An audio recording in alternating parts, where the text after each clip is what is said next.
पाताल की गहराइयों में अब चीन की पनडुब्बियों की कब्र खुदेगी। भारत ने एक्टिवेट किया अपना अंडर वाटर ब्रह्मास्त्र। हिंद महासागर में मची खलबली। सालों के इंतजार के बाद भारतीय नौसेना के हाथ लगा वो काला शिकारी, जो रडार की पकड़ में आए बिना दुश्मन के जहाज के 2 टुकड़े कर देगा। परमाणु शक्ति से लैस अरिहंत और कलवरी क्लास की पनडुब्बियों का कवच हुआ अभेद्य। ब्लैक शार्क के आने से पाकिस्तान की नेवी के उड़े होश। दुश्मन को भनक लगने से पहले ही उसका खेल खत्म होगा। 50 किलोमीटर दूर से ही मौत का पैगाम लेकर आएगी ये वायर गाइडेड मिसाइल। हिंद महासागर के ठंडे और खामोश पानी में इस वक्त एक ऐसी हलचल हो रही है जिसे न तो सैटेलाइट देख पा रहे हैं और न ही दुश्मन के सोनार सुन पा रहे हैं। लेकिन इस खामोशी के पीछे भारत ने एक ऐसी घातक तैयारी कर ली है जिसने बीजिंग में बैठे चीनी एडमिरल्स के माथे पर पसीना ला दिया है। अब तक भारत की सबसे ताकतवर पनडुब्बियां, जो परमाणु हमले तक की ताकत रखती थीं, वो एक खास हथियार की कमी से जूझ रही थीं। इसे आप ऐसे समझ सकते हैं कि हमारे पास एक शानदार योद्धा तो था, लेकिन उसकी तलवार की धार उतनी तेज नहीं थी जितनी होनी चाहिए थी। लेकिन अब वो कमी पूरी हो चुकी है। भारत ने अपनी सबसे महत्वपूर्ण और स्ट्रैटेजिक पनडुब्बियों के लिए दुनिया के सबसे खतरनाक, सबसे शातिर और सबसे एडवांस अंडर वाटर किलर को तैनात करने का फैसला कर लिया है। ये वो हथियार है जिसे हासिल करने के लिए कई सालों से फाइलें इधर से उधर हो रही थीं। कभी घोटाले के आरोपों में फंसी तो कभी ब्लैकलिस्ट हुई। लेकिन आज 2025 के इस नए भारत में राष्ट्रीय सुरक्षा सर्वोपरि है। ये हथियार जब पानी के नीचे अपनी पूरी रफ्तार से छूटता है तो इसके सामने दुनिया का बड़े से बड़ा एयरक्राफ्ट कैरियर भी सिर्फ लोहे का एक ढेर बनकर रह जाता है। ये खबर सिर्फ एक हथियार खरीदने की नहीं है, बल्कि ये भारत की उस सेकंड स्ट्राइक कैपेबिलिटी को फुल प्रूफ बनाने की कहानी है, जिसके बाद चीन का कोई भी जहाज भारतीय सीमा में घुसने से पहले 100 बार अपनी लोकेशन चेक करेगा। हम आपको बताएंगे इस साइलेंट किलर की पूरी दास्तान, तो वीडियो पर अंत तक चिपके रहिएगा और कमेंट करके जरूर बताइएगा कि क्या भारत को ऐसे और हथियार खुद बनाने चाहिए। लेकिन रुकिए, इससे पहले कि हम इस हथियार का नाम बताएं और इसकी खूबियां गिनाएं, आपके दिमाग में कुछ सवाल जरूर कौंध रहे होंगे जिनका जवाब जानना हर भारतीय के लिए जरूरी है। आखिर ऐसा क्या खास है इस नए हथियार में जिसने पाकिस्तान की पूरी नौसेना को डिफेंसिव मोड में ला दिया है? क्यों भारत की परमाणु पनडुब्बी INS अरिहंत के लिए यह हथियार जीवनदान समान माना जा रहा है? क्या वजह थी कि जिस कंपनी को भारत ने बैन कर दिया था उसी से ये हथियार खरीदना हमारी मजबूरी और जरूरी दोनों बन गया? वायर गाइडेड टेक्नोलॉजी आखिर कैसे काम करती है जो इसे दुनिया का सबसे सटीक निशाना बनाने वाला हथियार बनाती है? और सबसे बड़ा सवाल, क्या अब हिंद महासागर में चीन की टाइप 49 पनडुब्बियों का शिकार करना भारत के लिए बाएं हाथ का खेल हो जाएगा? इन सारे सुलगते हुए सवालों के जवाब और इस डील के पीछे की पूरी इनसाइड स्टोरी हम आपको इस वीडियो में आगे देने वाले हैं, तो सीट बेल्ट बांध लीजिए। अब पर्दा उठाते हैं उस नाम से जिसकी चर्चा आज पूरी दुनिया के डिफेंस एक्सपर्ट्स कर रहे हैं। हम बात कर रहे हैं कुख्यात और बेहद घातक ब्लैक शार्क टॉर्पीडो की। जी हाँ, वही ब्लैक शार्क जो इटली की कंपनी लियोनार्डो का एक मास्टरपीस है। आपको याद होगा कि अगस्ता वेस्टलैंड VVIP हेलीकॉप्टर घोटाले के बाद भारत ने इस कंपनी को ब्लैकलिस्ट कर दिया था। उस वक्त हमारी स्कॉर्पियन क्लास की पनडुब्बियां, जिन्हें हम कलवरी क्लास कहते हैं, बिना अपने मुख्य हथियार के समंदर में उतरने को मजबूर थीं। सोचिए, एक शिकारी बिना अपनी बंदूक के जंगल में घूम रहा हो, लेकिन सरकार ने व्यावहारिकता दिखाई, देश की सुरक्षा को ईगो से ऊपर रखा और बैन हटाकर अब इस डील को फाइनल अंजाम तक पहुंचाया जा रहा है।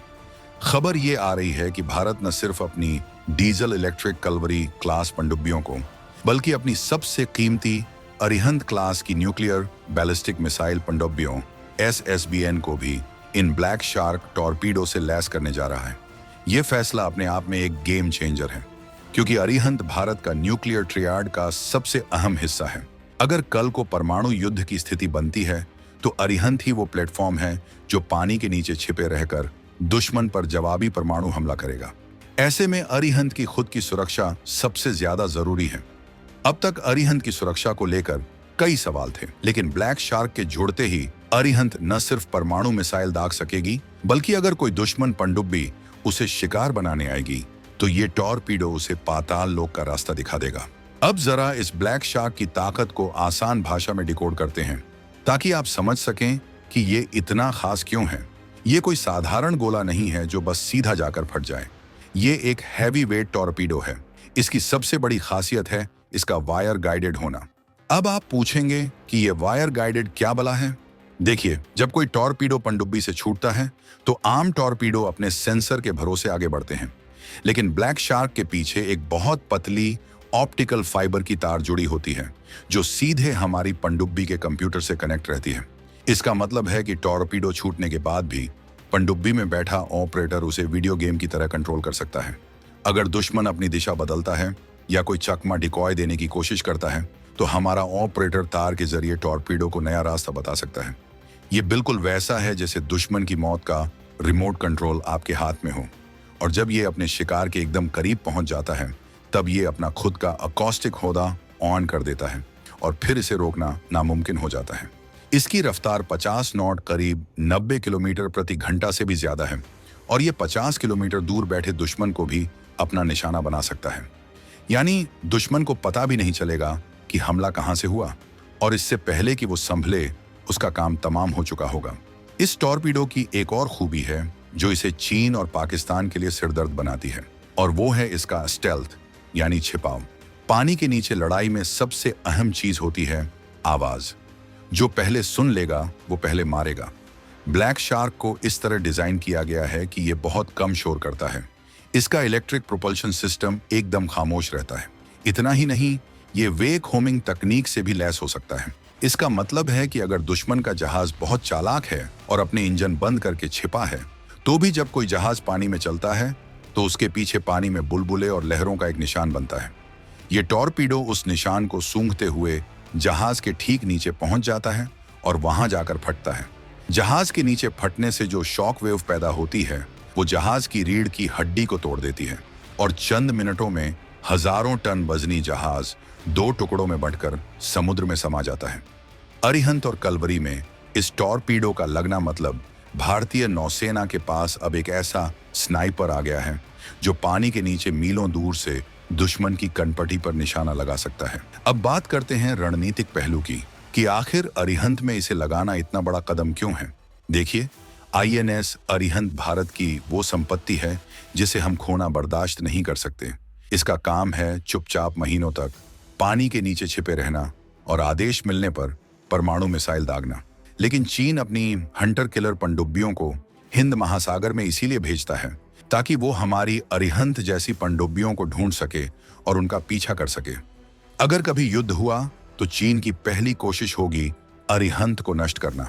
अब तक हमारे पास अपनी सुरक्षा के लिए पुराने या हल्के टॉर्पीडो थे जो आधुनिक चीनी पनडुब्बियों के सामने थोड़े कमजोर पड़ सकते थे, लेकिन ब्लैक शार्क के आने से अरिहंत अब शिकार नहीं बल्कि खुद एक शिकारी बन गई है। अगर चीन की टाइप 93 शांग क्लास की न्यूक्लियर पनडुब्बी अरिहंत का पीछा करने की गलती करती है तो अरिहंत के पास अब उसे जवाब देने के लिए ब्लैक शार्क मौजूद है। ये एक डिटरेंस है, यानी चीन को अब ये पता होगा कि भारत की बैलिस्टिक मिसाइल पनडुब्बियों के पास आने का मतलब है खुदकुशी करना।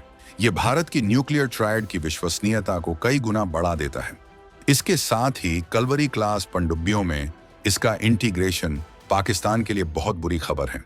पाकिस्तान अपनी अगोस्ता 90B और चीन से मिल रही नई हंगोर क्लास पनडुब्बियों पर बहुत इतराता है। पाकिस्तान की रणनीति हमेशा से भारत के पश्चिमी तट की नाकेबंदी करने की रही है, लेकिन कलवरी क्लास, जो कि दुनिया की सबसे शांत पनडुब्बियों में से एक है, जब ब्लैक शार्क से लैस होगी तो वो पाकिस्तान के कराची और ग्वादर पोर्ट के बाहर ही डेरा डाल सकती है। ब्लैक शार्क की लंबी रेंज का फायदा उठाकर भारतीय पनडुब्बियां अपनी सुरक्षा सीमा के अंदर रहते हुए भी दुश्मन के इलाके में तबाही मचा सकती हैं। ये टॉर्पीडो गहरे पानी और उथले पानी दोनों में काम करने में माहिर है। अरब सागर का तटीय इलाका काफी उथला है जहां सोनार काम करना मुश्किल होता है, लेकिन ब्लैक शार्क के एडवांस सेंसर वहां भी दुश्मन को ढूंढ निकालने में सक्षम है। ये क्षमता भारत को अरब सागर में निर्विवाद बढ़त दिलाती है। लेकिन इस कहानी का एक और पहलू है आत्मनिर्भरता की ओर बढ़ते कदम और 2025 का विजन। आप सोचेंगे कि हम विदेशी टॉर्पीडो क्यों ले रहे हैं, अपना क्यों नहीं बनाते? तो आपको बता दें कि भारत का DRDO भी अपने वरुणास्त्र हैवी वेट टॉर्पीडो पर काम कर रहा है और वो नौसेना में शामिल भी हो चुका है। वरुणास्त्र एक बेहतरीन हथियार है और सतह के जहाजों के लिए एकदम परफेक्ट है, लेकिन पनडुब्बियों से फायर करने के लिए जिस टेक्नोलॉजी और सर्टिफिकेशन की जरूरत होती है उसमें अभी थोड़ा वक्त और टेस्टिंग चाहिए। ब्लैक शार्क की खरीद एक स्टॉप गैप अरेंजमेंट नहीं है, बल्कि ये एक सोची समझी रणनीति है। हम अपनी सबसे क्रिटिकल पनडुब्बियों अरिहंत के साथ कोई रिस्क नहीं ले सकते जब तक हमारा स्वदेशी सिस्टम पूरी तरह से पनडुब्बियों के लिए अनुकूलित नहीं हो जाता। तब तक हमें दुनिया का सबसे बेस्ट सिस्टम चाहिए और ब्लैक शार्क इस वक्त दुनिया के टॉप 3 टॉर्पीडो में गिना जाता है। इस पूरे घटनाक्रम को अगर हम चीन के नजरिए से देखें तो उनकी बौखलाहट साफ नजर आती है। चीन लगातार हिंद महासागर में अपने सर्वे शिप्स और जासूसी जहाज भेज रहा है, जिसका मकसद सिर्फ एक है, पानी के नीचे के रास्तों को मैप करना। वो जानता है कि मलक्का स्ट्रेट के उस पार भले ही वो शेर हो, लेकिन हिंद महासागर में भारतीय नौसेना का ही सिक्का चलता है। ब्लैक शार्क टॉर्पीडो डील का दोबारा जिंदा होना और इतनी तेजी से अरिहंत में इसका इंटीग्रेशन होना चीन के लिए एक बड़ा स्ट्रेटेजिक झटका है।